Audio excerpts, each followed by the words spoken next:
दिवाळीच्या फराळामध्ये आवर्जून केला जाणारा पदार्थ तो म्हणजे शंकरपाळी।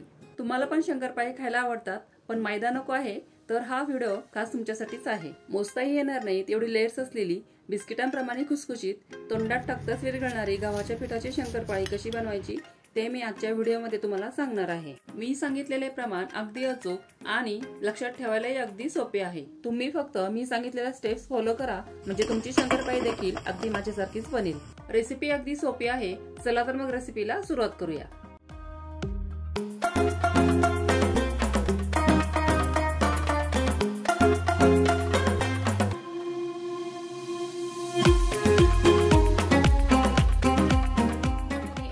साखर घेतलेली आहे।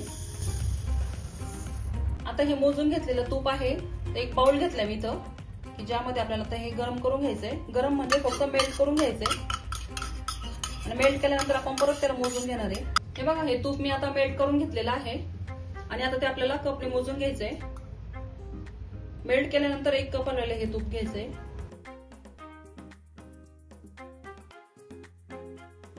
आणि आता याच कपने आपल्याला 1 कप पाणी घ्यायचंय।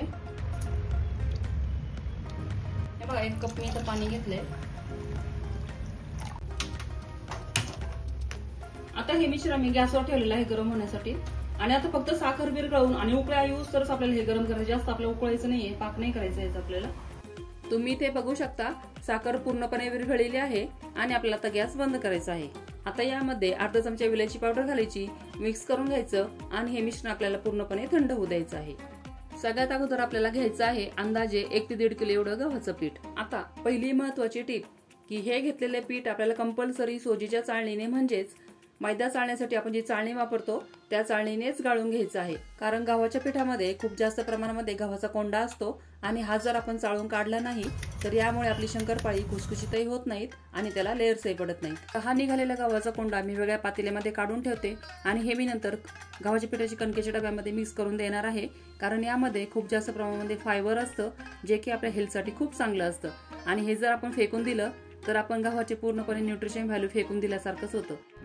तर अशा प्रकारे मी हे पीठ चाळून घेतलेलं आहे आणि तुम्ही तर बघू शकता हा गव्हाचा कोंडा निघालेला आहे आणि आता हे पीठ आहे ते मी आता हे पातेल्यामध्ये काढून ठेवणार आहे। अशा प्रकारे मी हे पीठ आता पातेल्यामध्ये काढून ठेवले। आपलं हे मिश्रण आता थंड झालेलं आहे। आता इथे एक बाउल घेतलंय ज्यामध्ये आपण आता हे पीठ मळणार आहे त्यामध्ये मी आता हे काढून घेते। आता आपण जे गव्हाचं पीठ चाळून ठेवलेलं आहे ते आता मी कपने मोजून घेते। तर मी तुम्हाला सांगते यामध्ये किती कप बसेल। हे बघा 1 कप नॉर्मलच भरून घेतलंय मी, खूप असं गच्च भरलेलं नाहीये। हे दुसरा कप, हा तिसरा कप, हा चौथा कप आणि हा 5वा कप। आता मी सुरुवातीला 5च कप घातले, नंतर आपण जसं लागेल तसं यामध्ये घालणार आहे।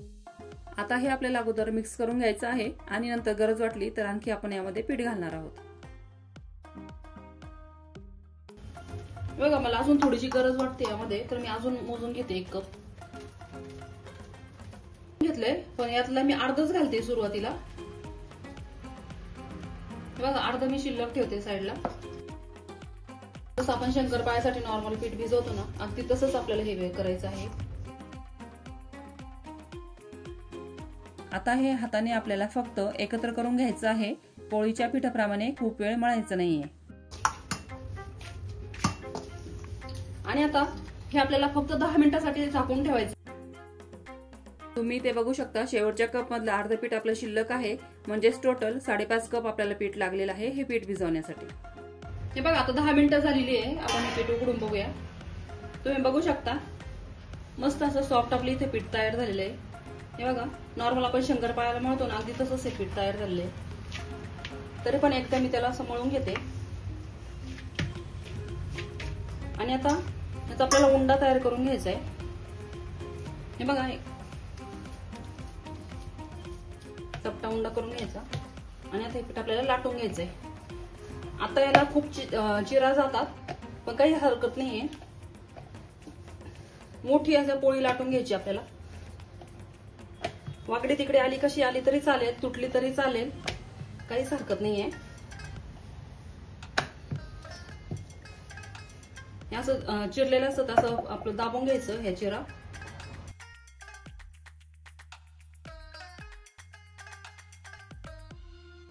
आणि आता काय करायचंय, ह्याचा आपल्याला अशा प्रकारे घडी घालून घ्यायची, म्हणजे याला आपल्याला छान अशा लेयर येतात.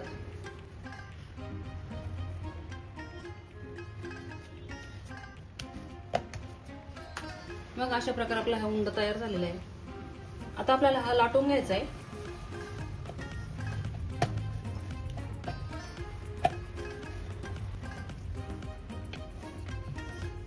हे बघा आपल्याला आता ही पोळी लाटून झालेली आहे. याची आपल्याला सर्व साइड अशा कट करून घ्यायच्या आहे.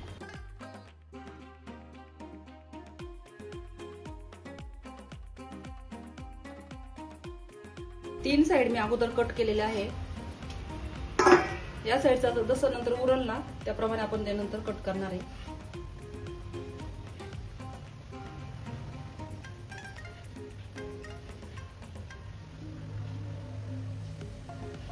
आता या साइडचं आपल्याला काढून टाकायचं आहे.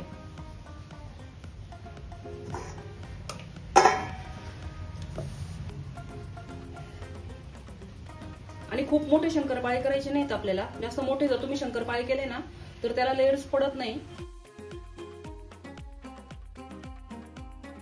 खूप मोठे न करता असे मीडियम साइजचेच करायचे आहे. इथे तुम्ही बघू शकता साधारणपणे अर्धा सेंटीमीटर जाडीचे आपल्याला शंकरपाळे लाटून घ्यायचे आहेत. यापेक्षा जास्त पातळ लाटू नका, नाहीतर तुमच्या शंकरपाळ्याला लेयर्सच पडणार नाही. तुम्ही बघू शकता किती छान शंकरपाळे निघत आहेत. अजिबात चिटकतही नाही किंवा तुटतही नाहीत. अशा प्रकारे मी सर्व शंकरपाळे इथे तयार करून घेतलेले आहेत. आता गॅसवर मी तेल तापण्यासाठी ठेवलेलं आहे आणि तेल मीडियम गरम झाल्यानंतर पिठाचा एक छोटासा गोळा त्यामध्ये टाकून बघायचा. अशा प्रकारे त्या हलके हलके बुडबुडे आले की समजायचं आपले तेल हे परफेक्ट तापलेलं आहे. आता झाऱ्यामध्ये शंकरपाळे घेऊन ते तेलामध्ये आपल्याला अशा प्रकारे सोडायचे आहे. आता लगेचच आपल्याला शंकरपाळे हलवायची घाई करायची नाहीये. ज्यावेळी शंकरपाळे तरंगून तेलाच्या वरती यायला लागतील त्याच वेळेस आपल्याला अशा प्रकारे हलवून घ्यायचं आहे. सुरुवातीला आपल्याला झारा याला लावायचं नाहीये आणि 2-3 मिनिटांनंतर आपल्याला झाऱ्याने याला पलटी करून घ्यायचं आहे. शंकरपाळे तेलामध्ये टाकल्यापासून ते शंकरपाळे तळून होईपर्यंत कंपल्सरी गॅसची फ्लेम आपल्याला लो टू मीडियमच्या मध्ये ठेवायची आहे. साधारणपणे 7 ते 8 मिनिट लागलेले आहेत मला एक बॅच तळण्यासाठी. तुम्ही ते बघू शकता किती छान सोनेरी रंगही आलेला आहे आणि लेयर्सही किती छान पडलेले आहेत आपल्या शंकरपाळीला. आता तेलातून काढून घेऊ. शंकरपाळीचे पीठ भिजवण्यासाठी वेळ लागत नाही, शंकरपाळी लाटण्यासाठी वेळ लागत नाही की कापण्यासाठी वेळ लागत नाही. वेळ लागतो तर तो फक्त शंकरपाळी तळण्यासाठी. म्हणून आपल्याला ही शंकरपाळी पेशन्स ठेवूनच तळायची आहे. तुम्हाला तळण्यासाठी थोडा वेळ जास्त लागला तरीही लागू द्या, पण तुमची शंकरपाळी ही खुसखुशीतच होणार. माझ्या पद्धतीने एकदा तर तुम्ही ही शंकरपाळी नक्की करा. मी गॅरंटी देते की ही शंकरपाळी खाल्ल्यानंतर तुम्ही मैद्याची शंकरपाळी खाणं देखील बंद करताल. अशाच पद्धतीने आपल्याला राहिलेली शंकरपाळी देखील तळून घ्यायची आहे. अशा पद्धतीने मी सर्व शंकरपाळी तळून घेतलेली आहे आणि याचं वजन केलं तर हे 1300 ग्रॅम म्हणजेच 1 किलो 300 ग्रॅम भरलेलं आहे. तुम्ही ते बघू शकता, मोजताही येणार नाहीत एवढी लेयर्स आपल्या शंकरपाळ्याला पडलेली आहेत आणि एकदम बिस्किटांसारखी खुसखुशीतही आपली शंकरपाळी झालेली आहे.